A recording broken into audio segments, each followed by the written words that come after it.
Chapter 3: The Changing Earth.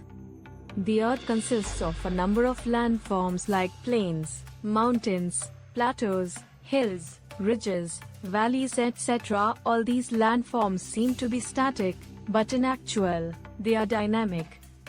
The Earth is not stable, but it is constantly being shaped and reshaped. These landforms are subjected to change by climatic processes. In fact, these landforms are still in motion. In the early times, there was no separate continent. All the present continents were the part of a huge landmass called Pangaea. It was a supercontinent. With the passes of time, the Pangaea split into pieces. These pieces started to move away from each other and got their present location. These moving land pieces are also termed as tectonic plates. There are 6 major and 20 minor tectonic plates which float independently of one another. These plates move only a few millimeters a year, the energy for which is received from the Earth's interior. The tectonic activities, such as earthquakes and volcanoes, occur along the edges of these plates. Though the movement of tectonic plates is very nominal, yet it causes massive changes on the Earth's surface. Various forces act on the movement of these plates, which can be divided into 2 types: endogenic forces and exogenic forces. Endogenic forces are those which originate from within the Earth, such as earthquakes, volcanoes.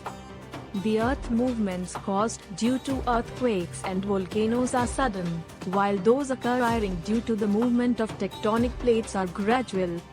On the other hand, exogenic forces are those which originate on the Earth's surface, such as running water, wind, glaciers and sea waves. Endogenic forces: volcano is a vent or fissure on the Earth's crust, through which molten magma comes out forcefully whenever this vent or fissure gets connected with a magma chamber in the Earth's interior. The magma which comes out from this vent is called lava. Lava can be accompanied with gases, steam, rocks and other materials too. Lava cools down on the Earth's surface and forms rocks. When magma continuously erupts from a vent, a cone or mountain is formed. The eruption of a volcano can cause destruction in the surrounding areas. Volcanic eruptions occur along the edges of the tectonic plates. Most of them occur along the Ring of Fire. This ring runs along the edge of the Pacific Ocean. Volcanoes may be of 3 types: active, dormant and extinct.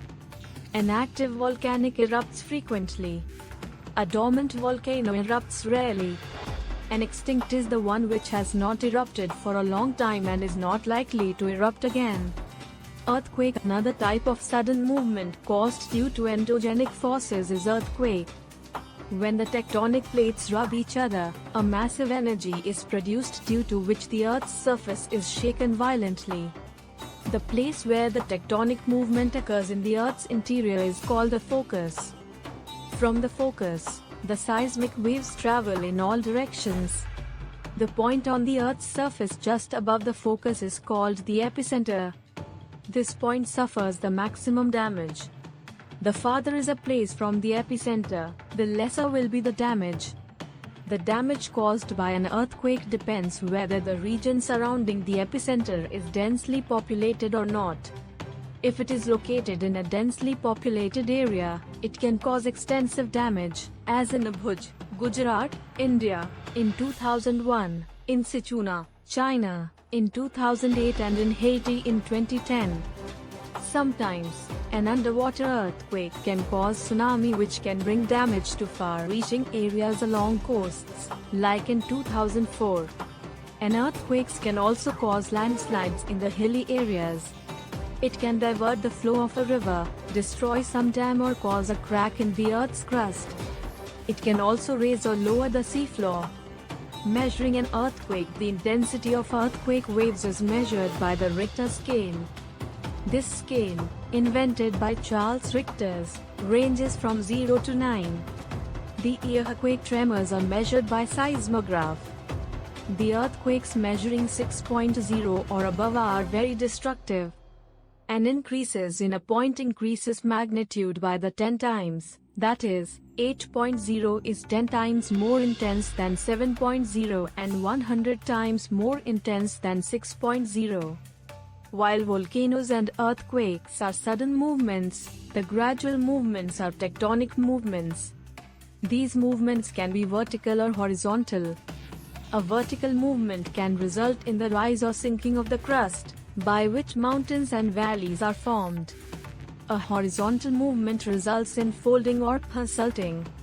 In folding, the plates collide, so the rocks fold up and down, and thus hills and valleys are formed. In faulting, the plates move away from a given point, which causes cracks or fissures in the Earth's surface. It can be vertical or horizontal.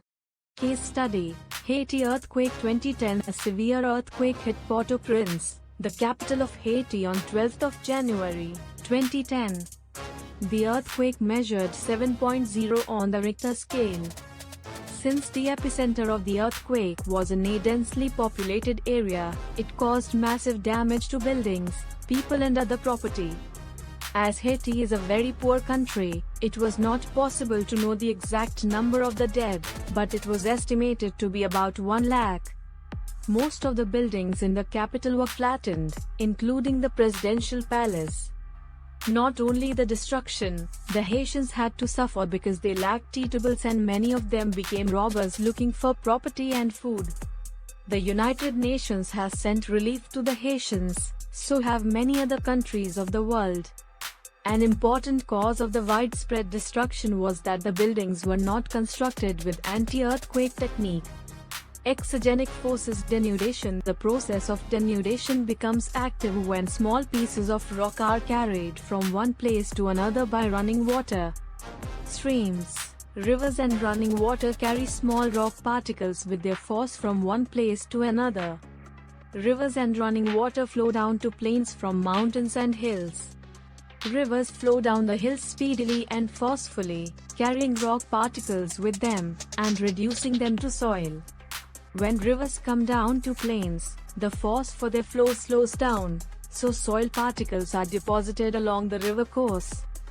Delta refers to an area of low flat land, sometimes shaped roughly like a triangle, where a river divides into many smaller rivers before flowing into the sea.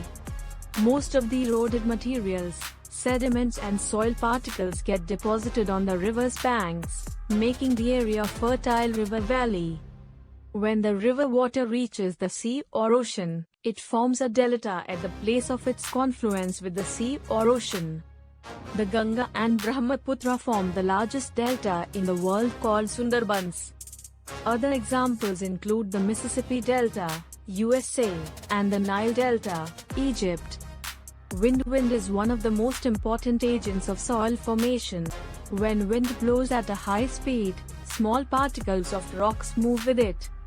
In deserts, dust storms are caused when the wind blows at a fast speed, carrying with its force small particles, which settle down at some other place. The particles settle down on the ground in the form of hills and are known as dunes. Glacier. A glacier is a river of frozen water which moves very slowly towards the slope. Glaciers are generally found in the high altitude and high latitude areas where the temperature is very low. There are many glaciers in Antarctica, Northern Europe, Asia, and North America. They cause erosion, transportation and deposition of soil and rocks. Sea waves constantly strike the coastlines and thus shape the coastal land. The sea waves strike against coastal rocks and reduce them into small particles, which ultimately form the coastal soil.